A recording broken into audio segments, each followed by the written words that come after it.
মানুষ যে জালেম জাহেল, আমরা যে অপদার্থ, আল্লাহ পাক কি বলছেন শুনুন। আল্লাহ বলছেন ওয়ালাকাদ আরাদনাল আমানাতা আলাস সামাওয়াতি ওয়াল আরদি ওয়াল জিবাল, আমি ইসলামের এই আমানত, শরিয়াত, কোরআন হাদিসের এই যে আমানতটা, এটা আসমান সমূহকে দিতে চেয়েছিলাম, তোমরা কি নিবা? আমি জমিনকে দিতে চেয়েছিলাম, তোমরা নিবা? আমি পাহাড়কে দিতে চেয়েছিলাম, তো আমানতকে নিবা? ফাআদাইনা, তারা বলেছে না, নিতে পারবে। ওয়াশফাকনা মিনহা, তারা অক্ষমতা প্রদর্শন করেছে। ফাহামালাহাল ইনসান, মানুষ সেই আমানতটা কাঁধের মধ্যে বহন করেছে। আমরা সেই আমানত কি করেছি ভাই? কাঁধে বহন করেছি। আল্লাহ পাক বলছেন ইন্নাল ইনসানা যালুমান জাহুলা, মানুষ কত জালেম, মানুষ কত জাহেল। আমাদের সামনে পরকালীন এই কঠিন জবাবদিহিতা অপেক্ষা করছে। এরপরে আমাদের জীবনযাপন পদ্ধতি দেখলে মনে হয় যে আমাদের মধ্যে আর গরু ছাগলের মতো কোনো পার্থক্য নেই। কেন? গরু ছাগলের কাজ কি?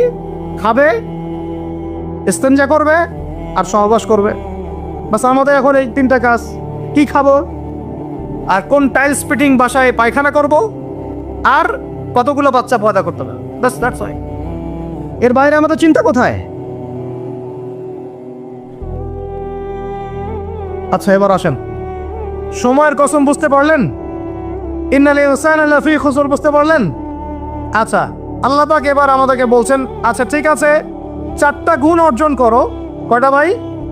একটু বসেন, সবর করেন, আমরা অনেক লম্বা আলোচনা করব না, আমরা বুঝতে পারছি রাত অনেক গভীর হচ্ছে, আমরা সংক্ষিপ্ত করবো ইনশাল্লাহ। আমার সাথে বলেন, কয়টা গুণ অর্জন করব? আল্লাহ পাক বলছেন এই 4টা গুণ যারা অর্জন করবে তারা ওই ক্ষতি থেকে বেঁচে থাকবে ইনশাআল্লাহ। সুবহানাল্লাহ। দুনিয়াতেও তারা সফল হবে, পরকালেও সফল হবে ইনশাআল্লাহ। আল্লাহ বলছেন ইল্লাল্লাযীনা আমানু, তারা নয় যারা এক ঈমান এনেছে, তারা ক্ষতির মধ্যে নাই, যারা ঈমান এনেছে। 2 ওয়া আমিলুস সলিহাত, সৎ আমল সম্পাদন করেছে। কি আমল? সৎ আমল। তারপরে ওয়া তাওয়াসাউ বিল হক, পরস্পরকে সত্যের উপদেশ দিয়েছে। কিসের উপদেশ? সত্যের। 4 ওয়া তাওয়াসাউ বিস সবর, এবং পরস্পরকে ধৈর্যের উপদেশ দিয়েছে। কয়টা বললাম বলেন তো ভাই? আমার সাথে বলেন। 1 নাম্বার কি? যারা, আপনারা কি হাসি তামাশা করতে আসছেন এখানে? এটা ক্লাসের মতো মনে করেন, এটা একটা ক্লাসের মতো মনে করেন। ট্রেডিশনাল ওয়াজ মাহফিল বাদ দেন, ওই সুর গল্প কেচ্চা কাহিনী বন্ধ করেন, কিছু শিখেন। 4টা গুণাবলী অর্জন করলে ক্ষতি থেকে বাঁচতে পারবো, অন্যথায় কোনো সুযোগ নাই। যত বড় ফকিহ হন, আলেম হন, মুহাদ্দিস হন, মুফাসসির হন, পলিটিক্যাল নেতা হন, কোনো লাভ নাই, কিচ্ছু হবে না পরকালে, একদম নাজাতের রাস্তা বন্ধ যদি 4টা গুণাবলী অর্জন না করতে পারি। কয়টা ভাই? 1 নম্বর ইল্লাল্লাযীনা আমানু, যারা ঈমানদার হয়েছে। 1 নম্বর কি? ঈমানদার হয়েছে, পাক্কা ঈমানদার হয়েছে। 2 নম্বর ওয়া আমিলুস সলিহাত, সৎ আমল করেছে। কি আমল? ওয়া তাওয়াসাউ বিল হক, হকের দাওয়াত দিয়েছে। কিসের দাওয়াত? 4 নম্বর ওয়া তাওয়াসাউ বিস সবর, ধৈর্যের দাওয়াত দিয়েছে, ধৈর্যের উপদেশ। কিসের উপদেশ? এটা কি শুধু একজন ব্যক্তির উপরে বর্তাবে, না সবার উপর দায়িত্ব? এই সূরাকে শুধু আলেমদেরকে উদ্দেশ্য করা হচ্ছে? শুধু মুফাসসিরদেরকে, শুধু মুহাদ্দিসদেরকে, শুধু বক্তাদেরকে, নাকি সবাইকে? এই সবাই মিলে যখন এই 4টা গুণাবলী অর্জন করবেন, দেখবেন ইনশাআল্লাহ দুনিয়াতেও বিজয় আমাদের, পরকালে আমাদের ইনশাআল্লাহ। এবার একটু ব্যাখ্যা করে, সংক্ষিপ্ত করে। ঈমান মানে কি? ঈমান অর্থ কি? বিশ্বাস। ঈমানের পিলার কয়টা? ঈমানের স্তম্ভ পিলার কয়টা? বলেন 6টা। কয়টা? আমার সাথে বলেন কয়টা? 1 নম্বর আল্লাহ বিশ্বাস। কোথায় বিশ্বাস? এক আল্লাহ বিশ্বাস, আল্লাহ ছাড়া কোনো মাবুদ নাই, এবং আল্লাহ তাওহীদে বিশ্বাস, শিরক থেকে দূরে থাকা। 2 আল্লাহ পাকের মালায়েকা, ফেরেশতা মণ্ডলীতে বিশ্বাস। ফেরেশতায় বিশ্বাস করি তো ইনশাআল্লাহ? এই জায়গাটাতে ফেরেশতারা আছেন, বিশ্বাস করেন? আমাদের 2 কাঁধে ফেরেশতা আছেন, বিশ্বাস করেন? আপনি যখন আয়াতুল কুরসি পড়ে ঘুমান, তখন একজন ফেরেশতা আপনাকে পাহারা দেন, বিশ্বাস করেন? সুবহানাল্লাহ, সুবহান। এরকম অগণিত অসংখ্য ফেরেশতা আছে আল্লাহ পাকের। কতগুলা? এই আরশে আজিম, এই আমরা বলি আরশে আজিম, নিচে একটা জায়গা আছে 7ম আসমানের উপরে, তার নাম হলো বাইতুল মামুর। কি নাম? বাইতুল। ওটা হচ্ছে একটা ফেরেশতাদের তাওয়াফ করার জায়গা। আমরা যেমন কাবা ঘরে তাওয়াফ করি না? করি না? কারা কারা করেছেন হাত তোলেন? মাশাআল্লাহ মাশাআল্লাহ, আল্লাহ পাক আরো বেশি করার তৌফিক দান করেন। আর যারা করে নাই তাদেরকেও তৌফিক দান করেন। আল্লাহ পাক সবাইকে হজ করার তৌফিক দান করেন। শোনেন, তবে একটা কথা বলে রাখি, ওই হজ ওমরা সফরে গিয়ে, প্রসঙ্গ অন্যদিকে চলে যাচ্ছে ওই জন্য বলতে যাচ্ছি না লম্বা করে, হজ ওমরা সফরে গিয়ে এই মোবাইল ফোনগুলো নিয়ে যাবেন না, এই বাটন ফোন নিয়ে যাবেন। এই মোবাইল ফোন হজ ওমরা সফরে নষ্ট করে ফেলেছে। এই হজ ওমরা সফরে আমরা দেখে আসলাম যে মোবাইল ফোনের কারণে মানুষ ইবাদতের যে নূর নষ্ট করে ফেলেছে। ওখানে কেউ সেলফি, শোডাউন, এইটা ওইটা, আল্লাহ মাফ করেন আমাদের। আর সুবহানাল্লাহ, মানুষ এখন হারাম এলাকাতেও দেখি সিগারেট খায় বসে বসে। হ্যাঁ, হারামের বাইরে, মসজিদ নববীর বাইরে আমি তো দেখেছি এক মহিলাকেও সিগারেট খাইতে। মানুষের সাইকোলজি এমন হয়ে গেছে এখন যে নববী, হারাম, এগুলোর পাশে বসে মানুষ সিগারেট খাচ্ছে, স্মোক করতেছে। আপনারা যারা এই সফরে গিয়েছেন বা যাবেন ভবিষ্যতে, এই ফোন আর এই জিনিসগুলো আপনারা কখনো, খবরদার, এগুলো কখনো করতে যাবেন না। সিগারেট তো এমনিতেই খাবেন না, বলছি মোবাইল ফোনও নিয়ে যাবেন না, এই স্মার্টফোনটা নিয়ে যাবেন না। যে ফোনটাতে বাটন কথা বলা যায় এতটুকু নিয়ে যাবেন। যদি নিয়ে যেতেই হয়, এটাকে হোটেলে বা কোথাও রেখে আসবেন, ইবাদতের মধ্যে এটা নিয়ে যাবেন। যাই হোক, ওই দিকে যাচ্ছি না, ওইটা অন্য প্রসঙ্গ। যেটা বলতে চাচ্ছিলাম যে আল্লাহ পাকের অগণিত ফেরেশতা আছেন, এই ফেরেশতাদের তাওয়াফের জন্যে আল্লাহ পাক একটা ঘর বানিয়েছেন, তার নাম বাইতুল মামুর। কি নাম? তাই বাইতুল মামুরে যে ফেরেশতা একবার তাওয়াফ করে, কয়বার ভাই? সে আর কিয়ামত পর্যন্ত তাওয়াফের সুযোগ পাবে না। বলেন সুবহানাল্লাহি ওয়া বিহামদিহি সুবহানাল্লাহিল আযীম। তাহলে আপনি কি বুঝতে পারলেন আল্লাহর ফেরেশতার সংখ্যা কত? যে একবার তাওয়াফ করেছে সে কিয়ামত পর্যন্ত আর সুযোগ পাবে না। চিন্তা করা যায়। এখন ইমানের পিলার কয়টা বললাম ভাই? 1 নাম্বার কিসে বিশ্বাস? আল্লাহ বিশ্বাস করি তো নাকি? তা আল্লাহ বিশ্বাস করলে যুবকরা এখন আত্মহত্যা করে কেন? বলেন, আল্লাহ বিশ্বাস যদি করেন তাহলে রেজাল্ট খারাপ হলে আত্মহত্যা করেন কেন? আল্লাহ আপনার তাকদির লিখেন নাই? আল্লাহ বিশ্বাস করলে আপনি চাকরি পাচ্ছেন না, হতাশ কেন? আল্লাহ যদি বিশ্বাস করবেনই তাহলে আপনি মেয়ের পিছনে জীবন নষ্ট করছেন কেন? আল্লাহতে যদি বিশ্বাস থাকেই তাহলে নামাজ নাই কেন? আল্লাহ যদি বিশ্বাস করেনি আলহামদুলিল্লাহ, তাহলে যাকাত দেন না কেন? তাহলে দিনের জন্য কোনো ফিকির নাই কেন? দিনে এলেম অর্জন কেন করেন না? কেন কোরআন তেলাওয়াত করা শেখেন না? কথাগুলো কি কষ্ট পাচ্ছেন? একটু পান, আমি দোয়া করি একটু যেন আপনি কষ্ট পান, এবং এই কষ্টটা যেন আপনাকে আল্লাহর দিকে নিয়ে আসে। এই কষ্টটাই যেন আপনাকে আল্লাহর দিকে নিয়ে আসে। আল্লাহ তৌফিক দান করেন, আমিন। সবসময় নরম ওয়াজে কাজ হয় না, সবসময় নরম কথা বলে কাজ হয় না। আমাদের কাছে আবু বকর রাদিয়াল্লাহু আনহুর সুন্নতও আছে, ওমর ইবনুল খাত্তাবের সুন্নতও আছে। আল্লাহ পাক আমাদেরকে তৌফিক দান করেন, আমিন। তাহলে ভাই আল্লাহ বিশ্বাস করবো তো ইনশাআল্লাহ? তাহলে এক কথায় আল্লাহর কোনো হুকুম ছাড়া যাবে না। রাজি? আল্লাহ পাকের কোনো হুকুম হাকাম ছাড়বো না ইনশাআল্লাহ। রাজি আছেন? আল্লাহ তুমি কবুল করো, আমিন। 2, আল্লাহ পাকের ফেরেশতা মণ্ডলীতে বিশ্বাস করি তো ইনশাআল্লাহ? ফেরেশতায় বিশ্বাস করলে গোপন পাপ কিভাবে করতে পারি? ফেরেশতায় বিশ্বাস করলে বাথরুমে পাপ করেন কিভাবে? ফোনের মধ্যে পাপ করেন কিভাবে? গোপনে মেয়ের সাথে পাপ করেন কিভাবে? গোপনে পরকীয়া করেন কিভাবে?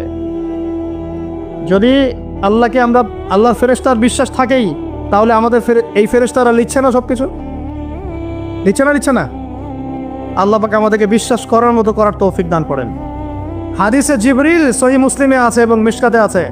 হাদিসে জিবরিলের মধ্যে নবী সাল্লাল্লাহু আলাইহি ওয়াসাল্লাম বলেছেন, আন তা'বুদাল্লাহা কাআন্নাকা তারাহ ফাইন লাম তাকুন তারাহু ফাইন্নাহু ইয়ারাক। শোনো মুসলমানরা, তুমি এমনভাবে আল্লাহর ইবাদত করো যেন তুমি আল্লাহকে দেখছো। আর যদি তুমি আল্লাহকে দেখতে না পারো তাহলে জেনে রাখবা আল্লাহ তোমাকে দেখছেন। এই বিশ্বাসটার নাম হলো ইহসান। কি নাম? ইহসান। এই ইহসানের সাথে ইবাদত করলে আমাদের মধ্যে সবসময় আল্লাহ কনসিয়াসনেস থাকবে। আল্লাহর ফেরেশতারা লিখছেন, আল্লাহ দেখছেন। অতএব প্রকাশ্য গোপনে আমার দ্বারা পাপ করা সম্ভব না। এরপরে পাপ হতে পারে কি না? হতে পারে না? পারে না? যদি পাপ হয়ে যায় কি করবেন? হতাশ হয়ে যাবেন না। যতবার পাপ হবে 2 রাকাত নামাজ, যতবার পাপ হবে ওযু করে 2 রাকাত নামাজ, ইনশাআল্লাহ আল্লাহ পাক পাপ মাফ করে দিবেন। এটা তাই বলে আল্লাহ পাকের এই দয়ার সুযোগ নিয়ে পাপ করতেই থাকবেন এমন না। দয়ার সুযোগ নিয়ে পাপ করতেই থাকবেন এমনটা নয়। আল্লাহ পাক যেমন গফুর রহিম, আল্লাহ পাক তেমনি শাদীদুল ইকাব। আল্লাহ পাক যেমন রহমান রহিম, পরম করুণাময় অসীম দয়ালু, আল্লাহ পাক তেমনি কঠিন শাস্তিদাতাও বটে। ঠিক আছে? 2 নম্বর পিলার মালাইকায় বিশ্বাস। 3 নম্বর ওয়া কুতুবিহি, আল্লাহ পাকের সমস্ত আসমানি কিতাবে বিশ্বাস করবো। রাজি আছি তো ইনশাআল্লাহ? তাহলে কোরআন পড়া শিখবো তো ইনশাআল্লাহ? তেলাওয়াত, আরবি ভাষা, আরবি ব্যাকরণ, তাফসীর এতটুকু শিখতে হবে। আল্লাহ পাক তৌফিক দান করে। ওয়া রুসুলিহি, আল্লাহ পাকের সমস্ত রাসূলে বিশ্বাস করবো তো ইনশাআল্লাহ? আমরা কি শুধু নবী মুহাম্মদকে বিশ্বাস করি সাল্লাল্লাহু আলাইহি ওয়াসাল্লাম, না সমস্ত রাসূলকে বিশ্বাস করি? বলেন, কনসেপ্ট ক্লিয়ার করেন। আচ্ছা, আরেকটা কথা, আমাদের নবীজির পরে কি আরো নবী আসতে পারে? তো অনেক মানুষ যে বলছে যে গোলাম আহমেদ কাদিয়ানীয় নবী, বাংলাদেশে যে এগুলোর সংখ্যা দিন দিন বাড়ছে, তা আমাদের কোনো ভূমিকা নাই কেন? আমাদের কি মনে হয় যে আল্লাহ পাক আমাদেরকে ধরবে না? শোনেন, যাদের প্রত্যক্ষ মদতে আর পৃষ্ঠপোষকতায় বাংলার মাটিতে এগুলো ছড়াচ্ছে, আল্লাহ পাকে এক একজন জালেমের কঠিন হিসাব দেবেন। আর আমরা তো অজ্ঞ হলাম কিভাবে? মুসলিম আবার কি? মুসলমানদের মধ্যে কোনো মুসলিম বলে কোনো শব্দ নাই। আমাদের কালিমা স্পষ্ট, লা ইলাহা ইল্লাল্লাহ, আল্লাহ ছাড়া কোনো মাবুদ নাই, মুহাম্মদুর রাসূলুল্লাহ, মুহাম্মদ সাল্লাল্লাহু আলাইহি ওয়াসাল্লাম আল্লাহ পাকের সর্বশেষ নবী। তারপর লা নবিয়্যা বা'দা, তারপরে কোনো নবী আসবে না। হ্যাঁ, ঈসা ইবনে মারইয়াম আসবেন। তিনি আসবেন কখন? দাজ্জালকে হত্যা করার জন্য। নবী হিসেবে নন, তিনি আসবেন কি হিসেবে? উম্মাহ হিসাবে। আল্লাহ রাব্বুল আলামিন আমাদের একদম আকীদা পরিষ্কার করে রাখেন ইনশাআল্লাহ। আর এই ধরনের দাওয়াত যদি দিতে কেউ আসে, একটা চল লাগাই দিবেন ধরে। তারপর কি হবে দেখা যাবে। একদম কষে থাপ্পড় লাগাই দিবেন একটা। মুহাম্মদ সাল্লাল্লাহু আলাইহি ওয়াসাল্লামের উম্মত হয়ে থাকলে এদেরকে একদম সুযোগ দিবেন না আপনি। আমার নবীর পরেও নবী আসবে এমন মতবাদ প্রচার করতেছে, নাউযুবিল্লাহ। উলামায়ে কেরাম বাংলা জমিনে থাকতে এটা কখনো সম্ভব হবে না ইনশাআল্লাহ। এদের যত পণ্য আছে, এগুলো একটা পণ্য ব্যবহার করবেন না কখনো। লিস্ট করে দেখবেন কোন কোন পণ্য এদের। আমি এগুলো বলতে চাচ্ছি না পাবলিকলি। একটু সচেতন হন। ইমান কোন দিক দিয়ে বের হয়ে চলে গেল, আল্লাহ পাক আমাদেরকে মাফ করেন। নবীজি এই যুগের কথাই বলছিলেন সম্ভবত, যে ইউসবিহুর রাজুলু মুমিনান ওয়া ইউমসি কাফিরান, একজন ব্যক্তি সকাল করবে মুমিন অবস্থায়, সন্ধ্যা হবে কাফের অবস্থায়। আস্তাগফিরুল্লাহ। ওয়া ইউমসি মুমিনান ওয়া ইউসবিহু কাফিরান, সন্ধ্যা করবে মুমিন অবস্থায়, সকাল হতে হতে কাফের হয়ে যাবে। ইয়াবিউর রাজুলু দীনাহু লিআরদিদ দুনিয়া, দুনিয়ার সামান্য স্বার্থে মানুষ তার দিনকে বিক্রি করে দিবে। বাংলার গ্রামে গ্রামে এখন এই যে খ্রিস্টান মিশনারিদের তৎপরতা দেখা যাচ্ছে। মানুষকে, মুসলমানদেরকে খ্রিস্টান বানানো হচ্ছে টাকার প্রলোভন দিয়ে, চিকিৎসা সেবার প্রলোভন দিয়ে। আপনারা কি দেখেও না দেখার ভান করছেন? শুনেও না শোনার ভান করছেন? যাদের প্রত্যক্ষ মদত এগুলো হচ্ছে, আল্লাহ পাকের কাছে জবাব দেওয়ার জন্য প্রস্তুত হয়ে যান আপনারা। দুনিয়াতে হয়তো কিছু হবে না, কেউ কিছু করতে পারবে না, কিন্তু কাল কিয়ামতে কে ছাড়ে আপনাকে তাই দেখে নেব আমরা ইনশাআল্লাহ। বিশ্বাস করেন, ওমর রাদিয়াল্লাহু আনহু বলছেন, যে কোরআন হাতে নিয়ে বলছি আমি, ওমর ইবনে খাত্তাব রাদিয়াল্লাহু আনহু একদিন তার উটের ময়লা পরিষ্কার করছেন, যখন তিনি অর্ধেক বিশ্বের খলিফা উটের ময়লা পরিষ্কার করছেন। আলী ইবনে আবি তালেব এসে বলছেন, ইয়া আমিরুল মুমিনিন, আপনি আপনার পরবর্তী খলিফাদের উপরে কত কঠিন বোঝা চাপায় দিচ্ছেন। এত কিছু করার পরে নিজে উটের ময়লাও পরিষ্কার করছে, আমাদের জন্য এত কঠিন করে দিলেন খেলাফতের দায়িত্ব। তখন ওমর ইবনে খাত্তাব বলছেন, এই কথাটা শোনেন। তিনি বলছেন যে আমাকে উচ্চ প্রশংসায় ভাসিও না, ইয়া আবুল হাসান। আবুল হাসান হচ্ছে আলী রাদিয়াল্লাহু আনহুর নাম। হে আলী, আমাকে উচ্চ প্রশংসায় ভাসিও না। আমি ভয় করি ইরাক তো তখন মুসলমানদের আওতায় আছে, ইরাকের ফোরাত নদীর কিনারায় যদি কোনো ছাগলের বাচ্চাও না খেয়ে মারা যায়, আমি ওমর ভয় করি কাল কিয়ামতের মাঠে আল্লাহ আমাকে এর জন্য জবাবদিহি করাবেন। কি বুঝলেন? ওই যুগ আর এই যুগ লা ইস্তামিআন, এটা কখনো একসাথে মিলবে না। এগুলো জাদুঘরে চলে গেছে এখন। তিনি বলছেন, ওমর রাদিয়াল্লাহু আনহু, যিনি জান্নাতের সার্টিফিকেট প্রাপ্ত মানুষ, যার জান্নাতের ঘর আল্লাহ রাসূল দেখে এসেছেন, তিনি বলছেন যে আমি ভয় করি ইরাকের ফোরাত নদীর কিনারায় কোনো মেষপালক বা ছাগলের বাচ্চা, মেষ শাবক, তারাও যদি না খেয়ে পানির পিপাসায় মারা যায়, আমি উমর ভয় করি কাল কিয়ামতের মাঠে আল্লাহ আমাকে জবাবদিহি করা। আর কিছু বলতে হবে আপনাদেরকে? বাস, যার মধ্যে নফসের মধ্যে নূর আছে তার জন্য উপদেশ যথেষ্ট। তুমি উপদেশ দাও, তুমি শুধু উপদেশ দাতা। লাস্তা আলাইহিম বিমুসাইতির, তুমি কারো প্রতি দারোগা নাও। ফাযাক্কিরিন নাসাআতি যিকরা, যদি উপদেশ কাজে আসে উপদেশ দিয়ে যাও। সায়াযাক্কারু মান ইয়াখশা, যে আল্লাহকে ভয় করে সে ইনশাআল্লাহ অতি শীঘ্রই লাইনে চলে আসবে। আল্লাহকে ভয় করো, বাস আমাদের কাজ এতটুকুই, এর বেশি আমাদের কোনো দায়িত্ব নাই। এখন শোনেন, যে কথা বলতে এতদূর চলে আসলাম, মুহাম্মদ সাল্লাল্লাহু আলাইহি ওয়াসাল্লামের পরে আর কোনো নবী আছে? আকীদা স্পষ্ট থাকবে তো ইনশাআল্লাহ? এবার আসেন, ওয়া কুতুবিহি বলতে আমরা সমস্ত কিতাবে বিশ্বাস করি, ওয়া রুসুলিহি বলতে আমরা সমস্ত আম্বিয়া কেরামে বিশ্বাস করি। ওয়াল ইয়াউমিল আখির, 5 নাম্বারটা কি ভাই? ওয়াল ইয়াউমিল আখিরাতের জীবনে আমরা বিশ্বাস করি। আখিরাতে যদি বিশ্বাস করি তাহলে আমাদের দ্বারা দুনিয়াকে সর্বোচ্চ অগ্রাধিকার দেওয়া সম্ভব না। আমরা দুনিয়ায় চলবো আখিরাতের স্বার্থে। কিসের স্বার্থে? দুনিয়া চলবো কিসের স্বার্থে ভাই? আল্লাহ তৌফিক দান করেন, আমিন। আমাদের চলার মূল মন্ত্র একটাই, কোন কাজ আমাদেরকে আখিরাতে বেনিফিটেড করবে, উপকার দিবে, ওই কাজে আমি আছি। যেই কাজ আমাকে পরকালে কোনো ফায়দা দেয় না, ওই কাজে আমি নাই। কথা ক্লিয়ার? যেই কাজ আমাকে আখিরাতে কি দিবে, ফায়দা দিবে, সেই কাজে আমি আছি। যেই কাজ ফায়দা দিবে না, সেই কাজে কি? তো এখন গার্লফ্রেন্ড ফায়দা দিবে? সুদ ফায়দা দিবে? বলেন, অন্যের সম্পদ আত্মসাৎ করা ফায়দা দিবে? জুলুম করলে ফায়দা দিবে? বুঝবেন, আল্লাহ পাক বোঝার তৌফিক দান করেন, আমিন। 6 নম্বরটা হচ্ছে ওয়ান তুমিনা বিল কদরি খাইরি ওয়া শাররি, তাকদীর বা ভালো মন্দের এই ফয়সালার প্রতি, আল্লাহর পক্ষ থেকে ফয়সালার প্রতি তুমি বিশ্বাস করবে। এই 6টা হলো পিলার। 6 নম্বর পিলারটা কি ভাই? তাকদীর বা ভাগ্যে বিশ্বাস করা, করি কিনা? এইখানে আপনাদের সাথে আমার কথা। তাকদীর বা ভাগ্যে বিশ্বাস করলে রিজিক নিয়ে এত পেরেশান হওয়ার কিছু নাই। তাকদীর ভাগ্যে বিশ্বাস করলে এই যে ছোটখাটো বিপদ আপদ বালা মুসিবত আসতেছে আমাদের জীবনে, আসতে আসে না, এগুলোতে বিচলিত হওয়ার কিছু নাই, কিছু নাই। আমার তাকদীরে যা লেখা হয়েছে আল্লাহ পাক ছাড়া এটা কেউ বদলাতে পারবে না। আপনার আমার তাকদীরে যদি লেখা থাকে যে আমাদের হাতে আল্লাহর জমিনে আল্লাহর কালিমার পতাকা প্রতিষ্ঠিত হবেই, কোনো শক্তি ঠেকাতে পারবে না এটা।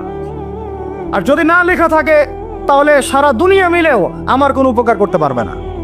আমরা আল্লাহর প্রতি পূর্ণ তাওয়াক্কুল করি, পূর্ণ বিশ্বাস রাখি ইনশাআল্লাহ। আর এটাও বিশ্বাস করি ইনশাআল্লাহু তাআলা আল্লাহ পাক আমাদের হাতে আল্লাহর জমিনে দিন কায়েম করাবেন ইনশাআল্লাহ তাআলা। কেউ আটকাতে পারবে না ইনশাআল্লাহ তাআলা, যদি আল্লাহ পাক আমাদের সাথে থাকেন। এখন আল্লাহ কার সাথে থাকবেন? ওই যে শুরুতে বলেছি, ইন তানসুরুল্লাহ ইয়ানসুরুকুম, যে আল্লাহর দিনকে সাহায্য করে আল্লাহ তার সাথে থাকবে ইনশাআল্লাহ। কথা ঠিক আছে ভাই? আচ্ছা, আর বেশ বাড়ালাম না। এবার আসেন, 1 নম্বর বুঝলেন, ইমানদার হতে হলে এইরকম ইমানদার হতে হবে। কয় পিলার ভাই? কয় পিলার? 1 নম্বর বলেন আল্লাহ বিশ্বাস, 2 নম্বর ফেরেশতায় বিশ্বাস, 3 নম্বর হ্যাঁ আসমানি কিতাব সমূহ, 4 নম্বর নবী রাসূলগণ, 5 নম্বর পরকাল, 6 নম্বর মুখস্থ থাকবে ইনশাআল্লাহ। এই 6টা পিলারকে 3টা কাজ করবেন। কয়টা কাজ? 1, তাসদীক বিল জিনান, এই যে কলব হৃদয় আছে, হৃদয় থেকে বিশ্বাস করা। বিশ্বাস করি আমরা, হৃদয় থেকে বিশ্বাস করি তো ইনশাআল্লাহ। ওয়াল ইকরার বিল লিসান, মুখে স্বীকৃতি দিবেন। মুখে কি দিবেন? স্বীকৃতি দিচ্ছি কিনা। আর 3 নাম্বার হচ্ছে বলে আমালু বিল আরকান, কাজে প্রমাণ করা, কাজে বাস্তবায়ন। এখন যদি কেউ বলে আমি ইমানদার, নামাজ পড়ে না, কাজে বাস্তবায়ন হলো? ইমান আমার খুব পাকাপোক্ত, যাকাত দেই না, হবে? বছর বছর হজ উমরা করেন, এদিকে মানুষের সম্পদ আত্মসাৎ করতেছেন, হবে? ব্যাস, এই কথা ক্লিয়ার বোঝা যাচ্ছে কি? আল্লাহ পাক আমাদের সবাইকে তৌফিক দান করেন। এই ইমান যদি থাকে ইনশাআল্লাহ দুনিয়ায় সফল, পরকালে সফল। 2, ওয়া আমিলুস সলিহাত, আমলে সলেহ মানে কি? এক কথায় বোঝেন, এক কথায় বোঝেন। আমলে সলেহ মানে হচ্ছে আল্লাহ পাক কোরআনে এবং তার রাসূল হাদিসে, আমার সাথে বলেন, আল্লাহ পাক কোরআনে তার রাসূল হাদিসে যত নেক আমল করতে বলেছেন সব নেক আমল করা হলো আমলে সলেহ। ক্লিয়ার? কি বললাম বলেন তো আমার সাথে? আল্লাহ পাক কোরআনুল কারীমে তার রাসূল হাদিসের মধ্যে যত নেক কাজ করতে বলেছেন সেগুলো করার নাম আমলে সালেহ। যেমন নামাজ, যেমন সওম, যেমন সাদাকা, যেমন রমজানের সওম রাখা, হজ করা, উমরা করা, পিতা মাতার সাথে ভালো ব্যবহার, এমনকি মুসলিম ভাইয়ের সাথে হাসি মুখে কথা বলা, মুসাফা করা, হাসি মুখে কথা বলা, এগুলো থেকে শুরু করে যত উচ্চ পর্যায় পর্যন্ত আছে, একদম আপনার চেহারার দাড়ি থেকে নিয়ে জিহাদের ময়দান পর্যন্ত সবকিছু কি আমলে সালেহ। ক্লিয়ার কথা? এবার আরেকটা বিষয় বোঝেন, আমলে সালেহের এটা হচ্ছে একটা পিঠ। পয়সার যেমন দুই পিঠ থাকে, এটা আমলে সালেহের এক পিঠ। আরেক পিঠে কি আছে? আরেক পিঠে আছে আল্লাহ পাক কোরআনে তার রাসূল হাদিসে যত মন্দ কাজ থেকে দূরে থাকতে বলেছেন সেগুলো থেকে দূরে থাকার নাম হলো আমলে সালেহ। বুঝতে পারি নাই? একটা পিঠ তো চিনলেন, ভালো কাজগুলো করা। আরেকটা পিঠও চিনেন, আল্লাহ পাক কোরআনে তার রাসূল হাদিসে যত খারাপ কাজ থেকে দূরে থাকতে বলেছেন, দূরে থাকার নাম, আরো জোরে বলেন, দূরে থাকার নাম। এই যে আপনি সুদ খাচ্ছেন না, এটাই আমলে সালেহ। এই যে আপনি শেভ করছেন না, এটা আমলে সালেহ। এই যে আপনি অন্যর সম্পদ আত্মসাৎ করছেন না, এটা আমলে সালেহ। বেপরদা চলছেন না, এটাই আমলে সালেহ। আল্লাহ পাক গীবত করতে নিষেধ করেছেন, করছেন না, এটা আমলে সালেহ। আল্লাহ পাক এতিমের সম্পদ আত্মসাৎ করতে নিষেধ করেছেন, আপনি যে করছেন না, এটা আমলে সালেহ। আল্লাহ বলছেন লা তাকরাবু জিনা, জিনার কাছে যেও না, কাছেও যেও না, আপনি যে যাচ্ছেন না, এটা আমলে সালেহ। মানে ভালো কাজগুলো করার নাম যেমন আমলে সালেহ, খারাপ থেকে দূরে থাকার নাম কি? ক্লিয়ার কথা? তাহলে এক নম্বর ঈমান বুঝতে পারলেন, আমলে সালেহ বুঝতে পারলেন। 3 নম্বর ওয়া তাওয়াসাউ বিল হক, হকের দাওয়াত দেওয়া। হকের, আর হকটা কি ভাই? হক মানে কি? কে বলতে পারবেন? হক মানে কি? হকের দাওয়াত দিতে বলেছেন আল্লাহ পাক। হকটা মানে কি? বিসমিল্লাহ। এই জুমার রাত চলতেছে না, কালকে জুমার দিন। জুমার দিন একটা সূরা পড়তে হয়, সূরাটার নাম কি? জোরে বলেন। সূরা কাহফ জুমার দিনে তেলাওয়াত করলে এক জুমা থেকে আরেক জুমা পর্যন্ত আপনার এই যে হায়াত, এটা ঈমানের নূর দিয়ে আল্লাহ ভরে দিবেন ইনশাআল্লাহ। আর এই সূরা কাহফ আপনাকে দাজ্জাল থেকে বাঁচাবে। কার থেকে বাঁচাবে? সূরা কাহফের সাথে আল্লাহ রাসূল দাজ্জালকে সম্পৃক্ত করেছেন। সূরা কাহফ ছাড়া অন্য কোনো সূরার কথা বলা হয়নি। সূরা কাহফ আপনাকে দাজ্জাল থেকে বাঁচাবে ইনশাআল্লাহ। এই সূরার মধ্যেই আছে হকের সংজ্ঞা। কিসের সংজ্ঞা? এই সূরার মধ্যে 29 নম্বর আয়াতে আপনি পাবেন আল্লাহ রাব্বুল আলামিন বলছেন ওয়াকুলিল হাক্কু মির রাব্বিকুম, সুবহানাল্লাহ, ওয়াকুলিল হাক্কু মির রাব্বিকুম ফামান শাআ ফালইউমিন ওয়া মান শাআ ফালইয়াকফুর। হে মুমিন মুসলমান শোনো, হক সত্য সেটাই যা তোমার রবের পক্ষ থেকে নাজিল হয়। সুবহানাল্লাহ। হকের সঙ্গে বুঝতে পারলাম? হক বা সত্য সেটাই যা তোমার রবের পক্ষ থেকে নাজিল। এখন আমাকে বলেন আল্লাহর পক্ষ থেকে কি নাজিল হয়েছে বলেন? আচ্ছা, যখন তাওরাত নাজিল হয়েছিল ওটা কি হক ছিল না বাতিল ছিল? হক ছিল। জাবুর হক ছিল। তারপর ইনজিল, সর্বশেষ যে কোরআন নাজিল হলো এটা কি হলো তাহলে? এখন কোরআনের ব্যাখ্যায় হাদিস আছে না নাই? হাদিস আছে না নাই? নাকি শুধু কোরআন মানলেই হবে, হাদিস মানার দরকার নাই? এরকমও তো দল আছে আমাদের দেশে, আছে না? খবরদার এসব এই ফিতনায় পা দিবেন না। ওয়ামা ইয়ানতিকু আনিল হাওয়া, আল্লাহ বলছেন আল্লাহ নবী নিজের মন গড়া কোনো কথা বলতেন না। ইন হুয়া ইল্লা ওয়াহয়ুন ইউহা, তিনি শুধু সেই কথাই বলতেন যা তার কাছে ওহী করা হয়েছে। হাদিসের কথাগুলো এগুলো আল্লাহর পক্ষ থেকে আসা। নবী সাল্লাল্লাহু আলাইহি ওয়াসাল্লাম তার জবানে বলেছেন। সুবহানাল্লাহ। এখন এই কোরআন এবং হাদিস হলো হকের মানদণ্ড। তাহলে কোরআন হাদিসের সাথে যা মিলবে তা আমি নিব, যা মিলবে না তা নিব। আবার বলি, কোরআন হাদিসের সাথে যা মিলবে তা আমি নিব, যা মিলবে না তা আমি নিব না। ব্যাস, যা মিলবে তাই নেবেন। যার কথাই কোরআন সুন্নাহর সাথে মিলবে আপনি নেবেন, মিলছে না নেবেন না। আমার কোনো কথা যদি দেখেন কোরআন সুন্নাহর সাথে মেলে নাই, ওইটা দেওয়ালে ছুঁড়ে ফেলে দিব, কোনো দরকার নেই। হতেই পারে মানুষের সব কথাই যে একদম 100% পারফেক্ট হবে, নট নেসেসারি, ভুল হতে পারে। যদি দেখা যায় কোরআন সুন্নাহর সাথে মেলে নাই, ছুঁড়ে ফেলে দেবেন। যেটা মিলেছে অবশ্যই নিতে হবে। এখন হকের মানদণ্ড কি পেলাম বলেন? হকের মানদণ্ড কি? কোরআন এবং এই হকের দাওয়াত আল্লাহ পাক দিতে বলছেন। এই হকের দাওয়াত দেওয়ার দায়িত্ব কি শুধু একা আমার, একা এই যে আলেম ওলামায়ে কেরামের, নাকি আমাদের সবার? দাওয়াতের মেহনত আপনি করবেন অবশ্যই, কিন্তু ইখতিলাফি মাসআলা, ফিকহি মাসআলা, গভীর যে বিষয়গুলো এগুলো নিয়ে আপনি কথা বলবেন না। যেমন নামাজের দাওয়াত আপনি দিতে পারেন কি না? নিজে নামাজ পড়েন, একটা বন্ধুকে নামাজের দাওয়াত দিতে পারেন। নিজে রোজা রাখেন, মানুষকে রোজার দাওয়াত দেন। নিজে পর্দা করেন, আরেক বোনকে পর্দার দাওয়াত দেন। কিন্তু আপনি ফিকহি ইখতিলাফি মাসআলার পার্থক্য বুঝেন না, অনেক গভীর, এগুলো নিয়ে সমাজে ফাসাদ সৃষ্টি করতে যাবেন। ফিকহি মাসআলার হাত বাঁধার, আমিনে রফল ইয়াদাইনে, জোরে আমিন, আস্তে আমিন, তারাবি, এইটা ওইটা অনেক যে ব্যাপারগুলো আছে, এগুলো ফিকহি ইখতিলাফি মাসআলা, যেগুলোর গভীর জ্ঞান অর্জন না করা পর্যন্ত কেউ ইজতিহাদ করতে পারে না। এই জন্য ওলামায়ে কেরামের কাছে আমরা যাই, ওলামায়ে কেরাম যেটা ফতোয়া দেন সেটা আমরা গ্রহণ করি। আমরা ওলামায়ে কেরামের সোহবত থেকে দিন শিখবো ইনশাআল্লাহ। কথা ঠিক আছে ভাই? একা একা দিন শিখবেন না, ওলামায়ে কেরামের সাথে পরামর্শ করে সোহবত থেকে দিন শিখবেন। আর হকপন্থী ওলামায়ে কেরাম আর বাতিলপন্থী ওলামায়ে কেরাম কারা, এটা তো স্পষ্ট হয়ে যাচ্ছে, দিন দিন স্পষ্ট হয় নাই? এই যে অক্টোবর মাসের যে ফিল্ম শো, এরপরেও কি আপনাদেরকে চেনাতে হবে যে কারা মুনাফিক আর কারা মুমিন? চেনাতে হবে? দেখেন নাই মুনাফিকদের কর্মকাণ্ড? এইরকম সময় তারা ইহুদের পক্ষে কথা বলে নাই? এরকম নির্লজ্জ জাতি, এটা নির্লজ্জ একটা প্রজন্ম যারা যুদ্ধ চলাকালীন ইহুদের পক্ষে কথা বলেছে। আল্লাহ পাক হেফাজত করেন আমাদেরকে এই ফিতনা থেকে। মুহাক্কিক আলেমদের সাথে পরামর্শ করে দিন পালন করবেন, আল্লাহ পাক তৌফিক দান করেন, আমিন। তাহলে হক বলতে বোঝাচ্ছি কোরআন এবং হাদিস। আল্লাহ পাক কোরআন হাদিসের এই হকের দাওয়াতটা সবাইকে দেওয়ার তৌফিক দান করেন। দাওয়াতটা কি দিব শুধু সৎ কাজে আদেশ করব নাকি অসৎ কাজে নিষেধ করব? বলেন। আচ্ছা, এইটা মূলনীতি দাওয়াতের।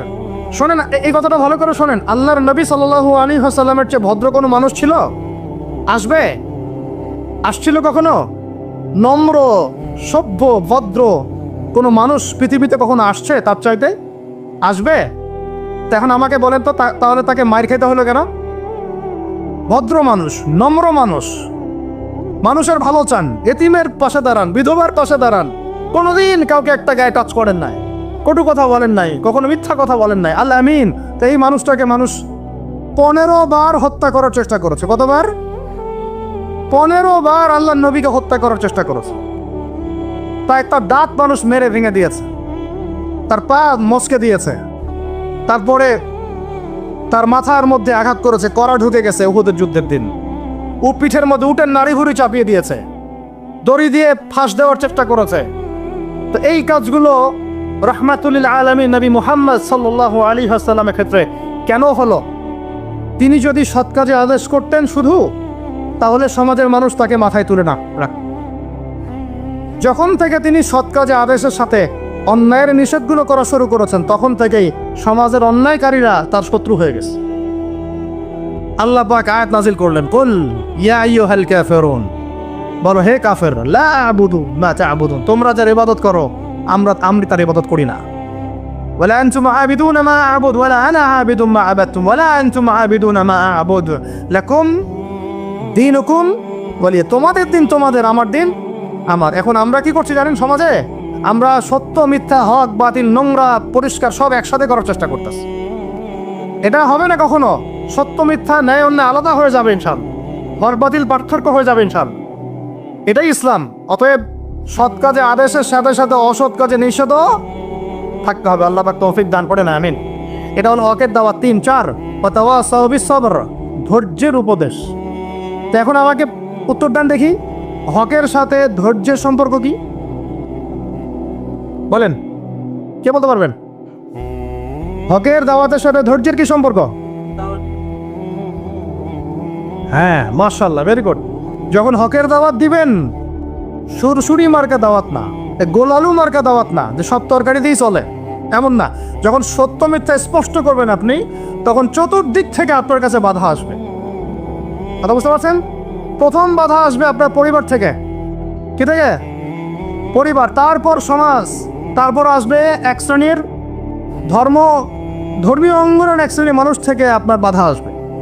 আর সর্বশেষ বাধা আসবে আপনার একদম বিশ্বশক্তি, পরাশক্তি থেকে। কথা বুঝতে পারছেন? এই 4টা ধাপে বাধা আসে মানুষের জীবনে। প্রথম বাধা আসে পরিবার থেকে, তারপর সমাজ, তারপর ধর্মনেতা, তারপর আস্তে আস্তে দেখবেন ওই বিশ্ব নেতা থেকে বাধা আসা শুরু করে। আল্লাহ নবীর ক্ষেত্রেও তাই হয়েছে, আর নবী ইব্রাহিমের ক্ষেত্রেও তাই হয়েছে আলাইহিম আসসালাম। প্রত্যেক নবীর জীবনেই তাই হয়েছে। যারা হকপন্থী তাদের প্রত্যেকের জীবনে তাই হবে, এটাই সুন্নত। এর বাইরে যদি কিছু হয় বুঝে নিতে হবে যে আমরা হকের উপর নাই। যদি দেখেন যে আপনি মাশাআল্লাহ ইসলামের খুব দাওয়াতি কাজ করছেন, কোনো বাধা বিপত্তি নাই, কোনো সমালোচনা নাই, কোনো নিন্দা গীবত তহমত আগ্রাসন নাই, প্রতিবন্ধকতা নাই, বুঝবেন আপনার দাওয়াত একটা গোলামি মার্কা দাওয়াত। এই দাওয়াতে 1000 বছরও যদি আপনি দাওয়াতি কাজ করেন, আল্লাহর জমিনে দিন জ্ঞান হবে না, কোনোদিনও না। আল্লাহ পাক আমাদেরকে বোঝার তৌফিক দান করেন। তাহলে হকের সাথে সবরের সম্পর্ক কি? হকের দাওয়াত দিতে গেলে বাধা বিপত্তি বালা মুসিবত আসবে, তখন আমাদেরকে কি করতে হবে? সবর করতে হবে, ধৈর্য ধরতে হবে। এবং এই সবরের উপর ইস্তেকামা থাকলে আল্লাহ পাকের পক্ষ থেকে সাহায্য নেমে আসবে ইনশাআল্লাহ। এখন আল্লাহ পাক কোরআনে আমাদেরকে বলছেন এই 4টা গুণাবলী অর্জন না করলে তোমরা সবাই ক্ষতির মধ্যে আছে। ম্যাক্সিমাম পরিবারে এখন পরকীয়া চলছে, স্বামী স্ত্রীকে নিয়ে সন্তুষ্ট না, স্ত্রী স্বামীকে নিয়ে সন্তুষ্ট না। দেখবেন পরকীয়া এটা কমন হয়ে যাচ্ছে ম্যাক্সিমাম পরিবারে। আপনি দেখবেন যে পর্ন ঢুকে গেছে, জেনা ঢুকে গেছে, মানে জেনাটাকে সহজ করে ফেলা হচ্ছে। এবং প্রগতির নামে আমরা এখন এমন কিছু কালচার লালন পালন করছি যেগুলো আস্তে আস্তে আমাদের ইসলাম থেকে সরিয়ে দিচ্ছি। তো পরিবারের অবস্থা এখন ভয়াবহ খারাপ।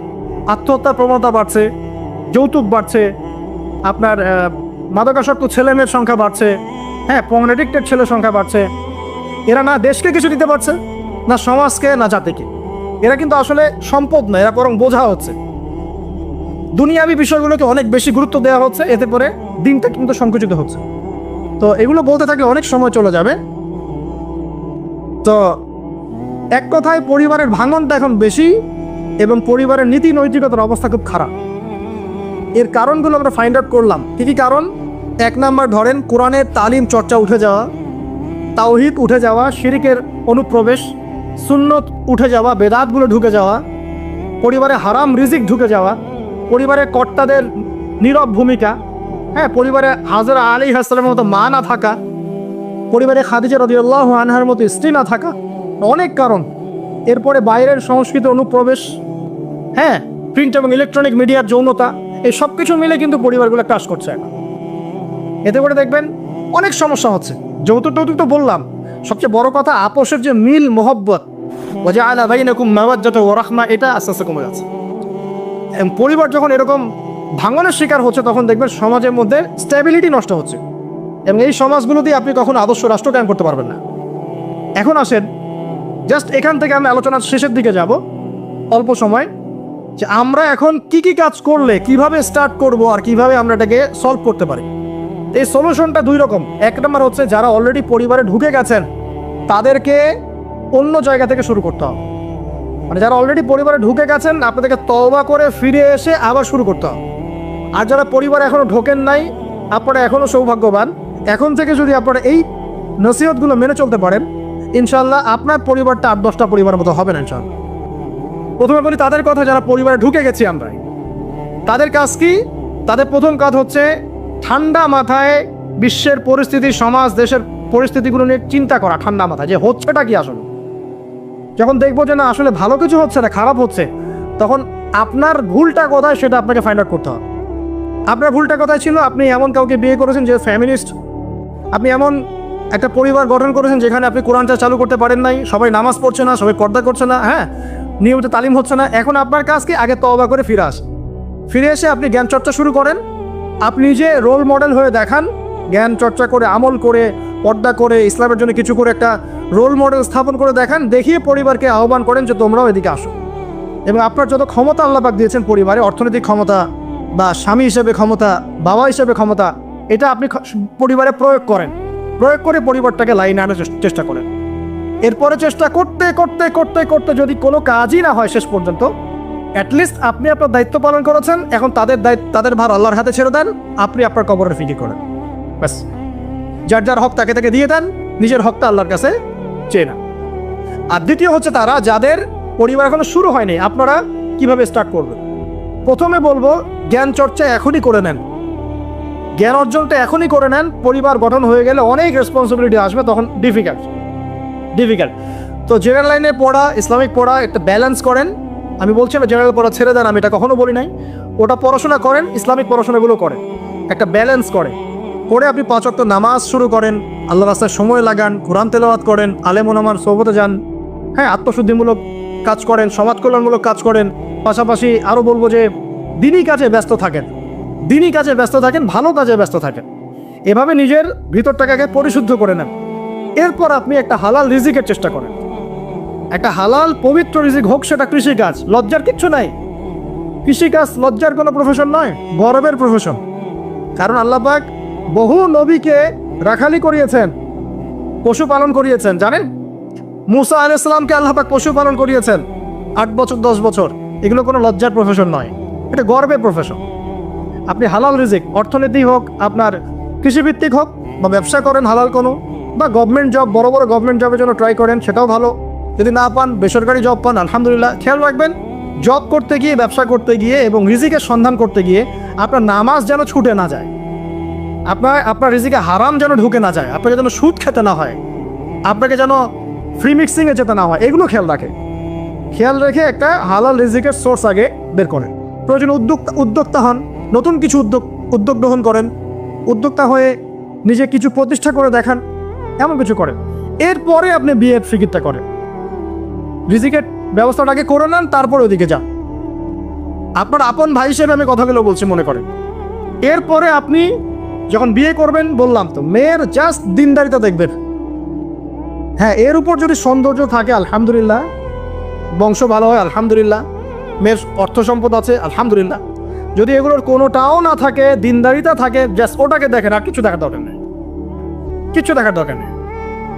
এরপরে আরেকটা কথা বলতে ভুলে গিয়েছি, যে আপনি এই লেভেলে যাওয়ার আগে নিজেও পবিত্র থাকার চেষ্টা করেন। আপনি নিজে জেনায় যায় না, নিজে পর্নে যায় না, নিজে হারাম অ্যাফেয়ার্সে যায় না। যদি আপনি যান, তাহলে আল্লাহ পাক কিন্তু আপনাকে পবিত্র স্ত্রী নাও দিতে পারেন। এটাই আল্লাহ পাকের নীতি, যে একজন পবিত্র মানুষ পায়। ঠিক আছে, যে যেমন আল্লাহ পাক তাকে তেমন মিলিয়ে দেন, এটা আল্লাহ পাকের একটা সুন্নাহ। এর ব্যতিক্রম হতে পারে, কিন্তু আপনি যদি পবিত্র না থাকেন, আপনি পবিত্র স্ত্রী নাও পেতে পারেন। তা আপনি আগে নিজে পবিত্র থাকেন, তারপরে আপনি এখন মেয়ে দেখেন।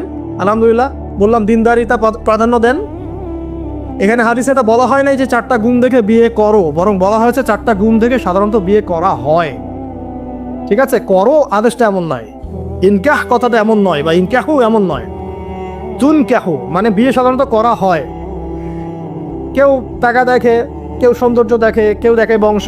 তুমি দেখো দিন, নবীজি বলছেন তুমি দিন দেখো, না হলে তোমার হাত ধুলোয় ধূসরিত হবে, মানে ধ্বংস হয়ে যাবে তুমি।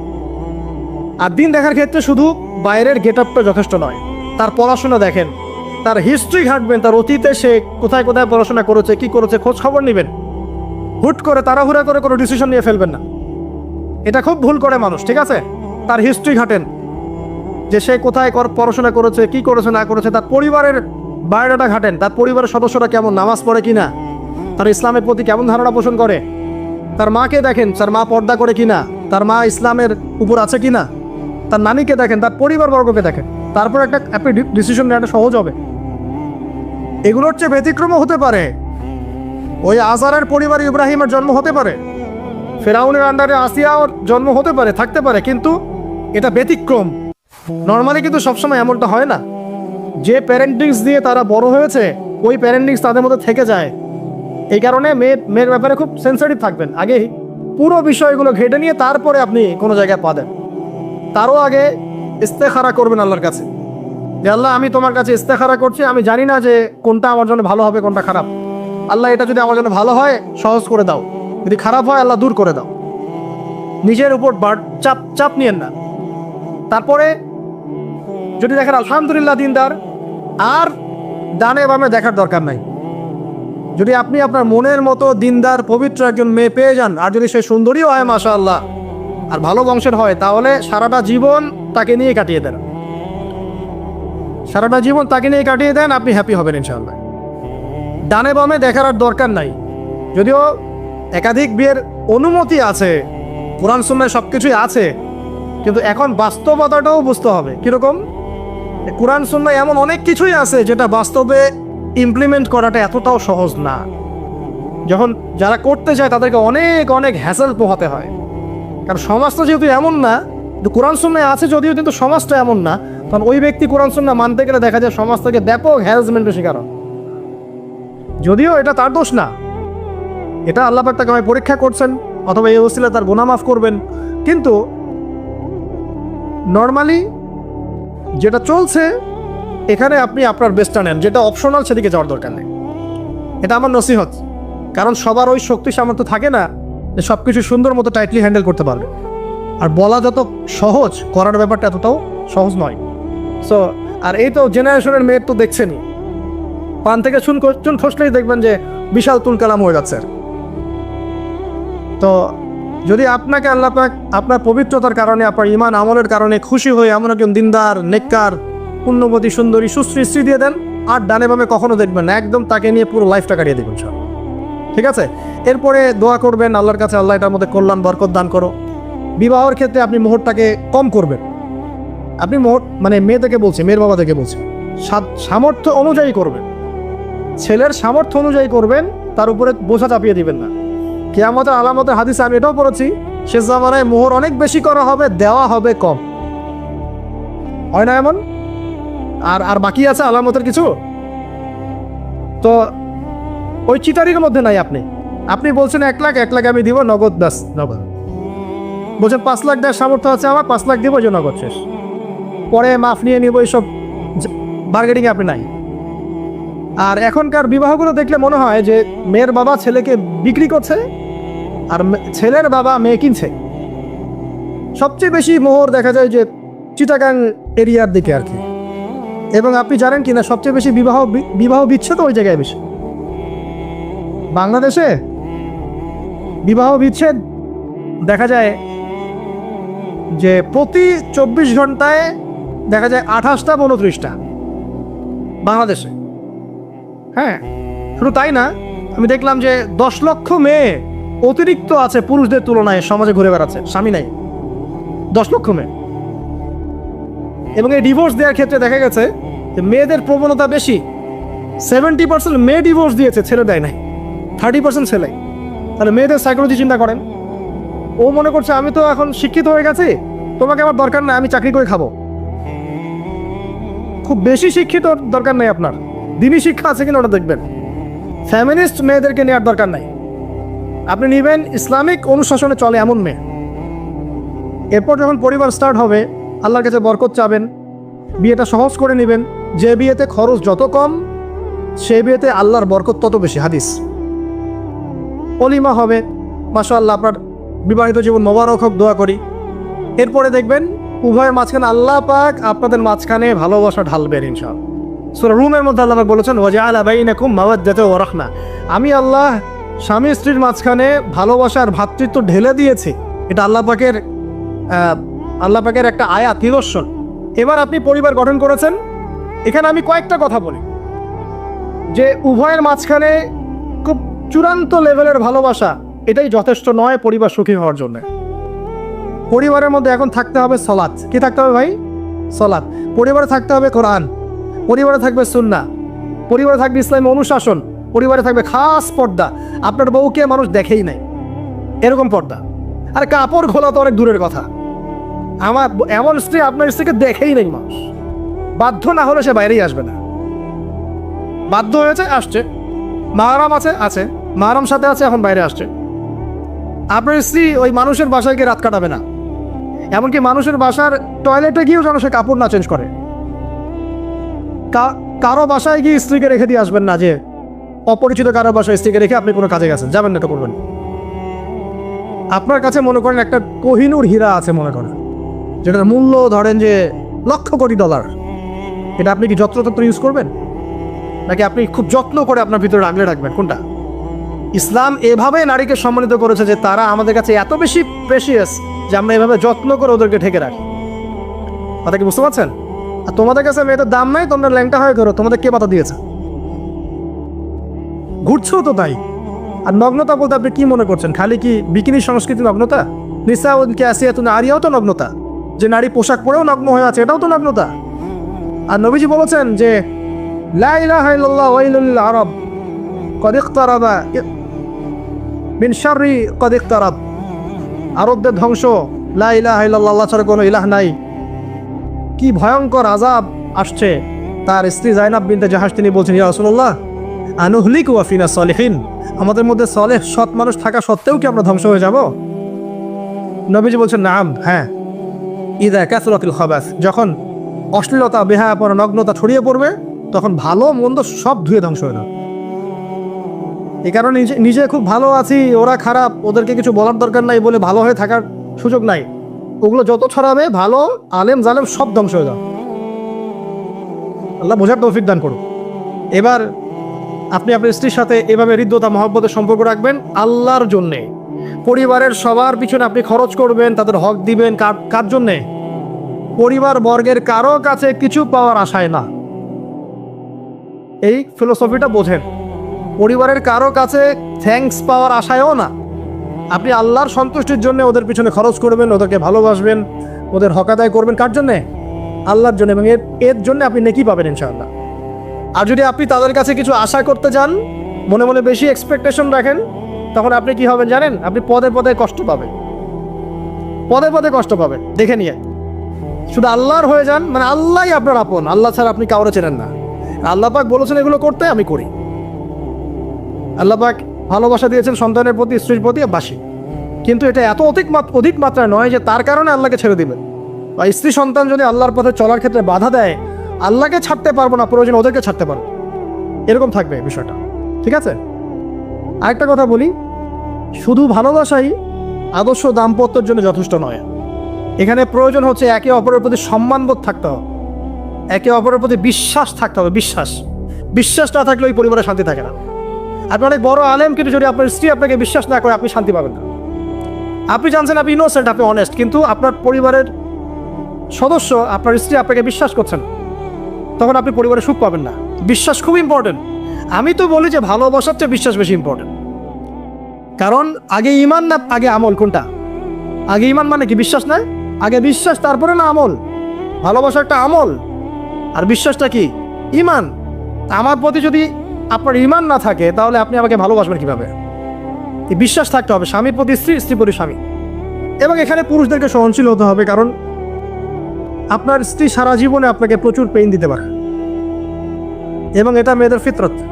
এখানে সবরের জাজল্যমান দৃষ্টান্ত স্থাপন করতে হবে, নসিহত করতে থাকতে হবে ততদিন পর্যন্ত যখন আপনি দেখছেন যে হ্যাঁ এগুলোতে কাজ হচ্ছে। যদি করতে করতে করতে করতে কাজ না হয়, দেখা যায় এই ফিতনায় জর্জরিত থেকে আপনার দিনের পথে চলাটা ব্যাহত হচ্ছে, তখন আপনার উচিত হবে আসহাবুল কাহাফের মতো চিন্তা করা। ইশারা দিলাম, যথেষ্ট। পরিবারে পর্দা থাকবে, সন্তান হবে। এখন আলহামদুলিল্লাহ সন্তান থেকে প্রতিপালন করবেন ওই যে মা হাজেরা তার মতো, ওই যে আপনার কি বলবো, রাসূলুল্লাহ সাল্লাল্লাহু আলাইহি ওয়াসাল্লামের সাহাবায়ে কেরাম তাদের মতো করে।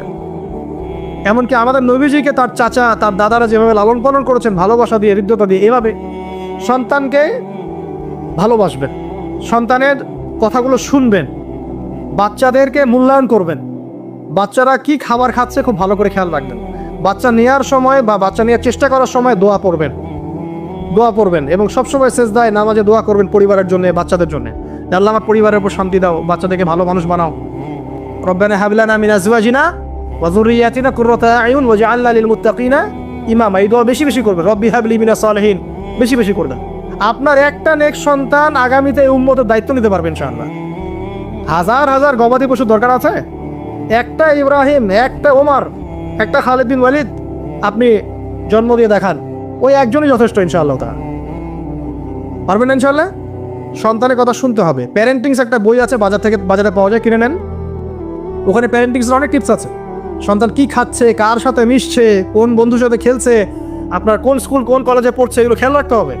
কোন ডিভাইস ইউজ করছে, বাসায় সন্তান কি পরিবেশ দেখে বড় হচ্ছে, পিতামাতার মধ্যে ভালোবাসা দেখে বড় হচ্ছে নাকি ঝগড়া দেখে বড় হচ্ছে, এটা খুব ইফেক্ট করে। সবচেয়ে বড় কথা, সন্তানকে পিছন থেকে আপনাকে বুস্ট আপ করতে হবে। আপনার সন্তানকে আল্লাহ পাক নির্দিষ্ট একটা প্রতিভা দিয়ে পাঠাবেন। হয় সে ভালো লিখতে পারবে, না হলে ভালো বলবে, না হলে ভালো খেলবে, না হলে কিছু একটা ভালো চিন্তা করবে, ভালো আর্ট করবে। ওর প্রতিভাকে ওর উপরে চাপিয়ে দিবেন না। ওর যে প্রতিভা আছে ওই প্রতিভা অনুযায়ী তাকে বেড়ে উঠতে দেন। হাতের আঙ্গুলগুলোকে জোর করে করে টেনে সোজা করার দরকার নাই, আঙ্গুল ভেঙে যেতে পারে। আঙ্গুলকে বাড়তে দেন। ওকে আল্লাহ পাক একটা রং দিয়েছে, একটা প্রতিভা দিয়েছে, ওকে বিকশিত হতে দেন। ওর গন্ধটা আমরা যেন পাই, ওর গন্ধ পরিস্ফুটিত হতে দেন। ওকে চাপ দিবেন না। এখনকার পরিবারে প্রচুর চাপ, দেখবেন যে সন্তানের পিতামাতারা চাপ দিতে দিতে সন্তান আত্মহত্যা করে ফেলছে, করছে না? রেজাল্ট খারাপ হলে কি চাপ, কি করলি সারা জীবনে, এসএসসিতে A+ পাইতে পারলি না, বেচারা গলার আটকাইতে মরে গেল। কি হয়েছে? এসএসসিতে রেজাল্ট খারাপ হয়েছে তো কি হয়েছে? জীবন এটাই সব কিছু? একটা না হয় দুর্ঘটনা ঘটে গেছে জীবনে, তাকে জীবন নষ্ট হয়ে গেছে নাকি? পিতা মাতার চাপের কারণে এদের চাকরি পাইস না, সারা জীবন ধরে খাওয়াইলাম পড়াইলাম, চাকরি করতে পারিস না, আমাদেরকে দেখতে পারিস না, চাপ দিতে দিতে বেচারা এখন মাদকের দিকে। পরিবারের চাপ নিতে পারে না, ওই যে মাদকের কাছে গিয়ে শান্তি খুঁজতেছে, তারপরে ওই যে পতিতালয়ে গিয়ে শান্তি খুঁজতেছে, ওই গার্লফ্রেন্ডের কাছে শান্তি খুঁজতেছে। তো পরিবার থেকে চাপের এই সংস্কৃতি বন্ধ করতে হবে। পরিবারের সন্তানদেরও পিতা মাতাকে চাপ দেওয়া উচিত নয়, পিতা মাতারও উচিত নয় সন্তানকে চাপ দেওয়া, বরং তার প্রতিভাটাকে ফাইন্ড আউট করে আপনি বিচক্ষণ বাবা হিসেবে আপনি দেখবেন যে তার প্রতিভা কোন দিকে আছে, সেদিকে আপনি তাকে নিয়ে যাবেন। আর যদি আপনি আল্লাহওয়ালা হন, দেখবেন ইনশাআল্লাহ তার প্রতিভা ইসলামের দিকেই থাকবে ইনশাআল্লাহ। ইমাম বুখারীর মায়ের কথা শোনেন নাই? তার মা সারাদিন কান্নাকাটি করে দোয়া করতো, আল্লাহ আমার ছেলেটাকে দিনের জন্য কবুল করো, আমার ছেলেটাকে দিনের জন্য কবুল করো।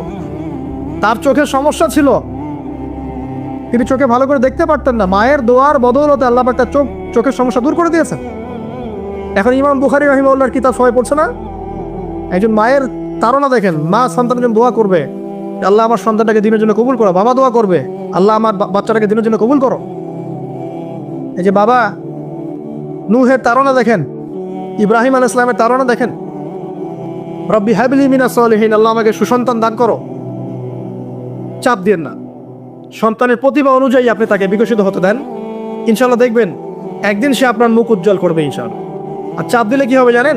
অকালেই ঝরে পড়বে, অকালে ঝরে পড়বে, ওর মাইন্ডটা বিক্ষিপ্ত হয়ে যাবে, তখন পরিবার থেকে তার একটা দূরত্ব সৃষ্টি হবে। আর ওই সুযোগ শয়তান নিবে, খারাপ বন্ধুর পাল্লায় পড়বে, আয় গাঁজা একটা টান দে, আয় একটু ইয়াবা খা, একটু এটা কর সেটা কর, আস্তে আস্তে দেখবেন হারাই গেছে অন্ধকার জগৎ। অন্ধকার জগৎ একবার হারাই গেলে আর ফিরে পাবে না। এদিকে প্র্যাকটিক্যাল কথা না ভাই, মেয়েকে চাপ দিবেন, দেখবেন যে বেঁকে বসছে। যদি ছোটবেলা থেকে মেয়েকে আপনি সুন্দর হিজাব পোশাক তরবিয়ত দিতে পারেন, এই মেয়ে বড় হয়ে ইনশাল্লাহ বেলাইনে যাবে না। ছোটবেলা থেকে ওকে যদি আপনি নায়িকাদের মতো মানুষ করেন, আর বড় হয়ে পস্তাবেন আমার মেয়ে কেন ছেলের হাত ধরে মারা গেল, এটা তো আপনার জন্য হয়েছে। ছোটবেলা থেকে এই সন্তানের অনুশাসনটাকে ঠিক করতে হবে। ওই যে বললাম, পিতা মাতা যদি দিনদার মুত্তাকি পরেশগার হয়, তাদেরকে দেখেই সন্তান শিখবে। আমরা যখন সেজদা করি, আমাদের ছেলেমেয়েরা পিঠে উপর উঠে আসে না? ওরাও দেখবেন সেজদা করার ট্রাই করে না? মসজিদে নিয়ে আসেন বাচ্চাকে, দেখবেন ও দেখে দেখে দেখছে যে কি করছে এরা, কি করছে। ও তখন নিজেও একটু হাত বাঁধার চেষ্টা করে, এমন করে দাঁড়া থাকে, খেয়াল করে নাই? হাত তুলে। বাচ্চারা দেখে শিখবে, পরিবারে দেখে বাচ্চারা শিখবে যে পিতা মাতা কেমন, কিভাবে কথা বলে, পিতা কেমন করে মায়ের সাথে কথা বলছে, মা কেমন করে পিতার সাথে কথা বলছে, সে ওইভাবেই কথা বলবে।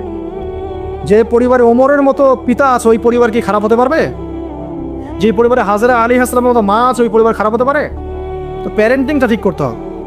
নৈতিক আদর্শের সাথে তাদেরকে ভালো খাবার দিবেন, খাবারের ব্যাপারে সচেতন থাকবেন, কার্বোহাইড্রেট পাচ্ছে কিনা, প্রোটিন ঠিক মতো পাচ্ছে কিনা, ভিটামিন পাচ্ছে কিনা, হ্যাঁ ও পরিষ্কার পরিচ্ছন্ন থাকছে কিনা, পরিবারটা থাকবে নিট অ্যান্ড ক্লিন, চকচকা। এখানে যেন মানে আর বলে না যে পবিত্রতা ইমানের অর্ধেক, হাদিস আছে না? মানে পরিবারগুলো হবে নিট অ্যান্ড ক্লিন, ঝকঝকা, রুচিশীল। এখানে যেন নোংরা বিষয়ে না থাকে, নোংরা আবর্জনা, বাথরুম ঠিক নাই, এটা ঠিক নাই, এমন না, ঝকঝকা পরিবার। আপনার সামর্থ্য অনুযায়ী আপনি করবেন, কারণ পরিচ্ছন্ন না থাকলে বাচ্চা ক্ষেত্রে অসুস্থ হবে বেশি। অসুস্থ হলে পরে আপনার পেরেশানি, ওরা খাবে না ঠিক মতো, রুচি ঠিক মতো থাকবে না, বাতটা ঠিক বাড়বে না ঠিক মতো। তো পরিচ্ছন্নতার সাথে সঠিক খাবার, সঠিক প্যারেন্টিং, ইসলামিক তরবিয়ত এবং তার উপর চাপ প্রয়োগ না করে তাকে তার প্রতিভাটা বিকশিত হতে দেওয়া। চাপ প্রয়োগ না করার মানে এই নয় যে আপনি শাসনই করবেন না। পরিবারের উপর শাসনের লাঠি থাকবে, কিন্তু ওটার যত্রতত্র প্রয়োগ করবেন না। যদি আপনি একদিন খুব বেশি পিটায় দেন, তারপর থেকে আপনার সন্তান আপনাকে ভয় পাবে না। কিন্তু আল্লাহ পাক কোরআনের জন্য বারবার একটা সাইকোলজি অ্যাপ্লাই করেছেন যে জাহান্নামে শাস্তি কিন্তু দিব, শাস্তি কিন্তু দিব, শাস্তি কিন্তু দিব।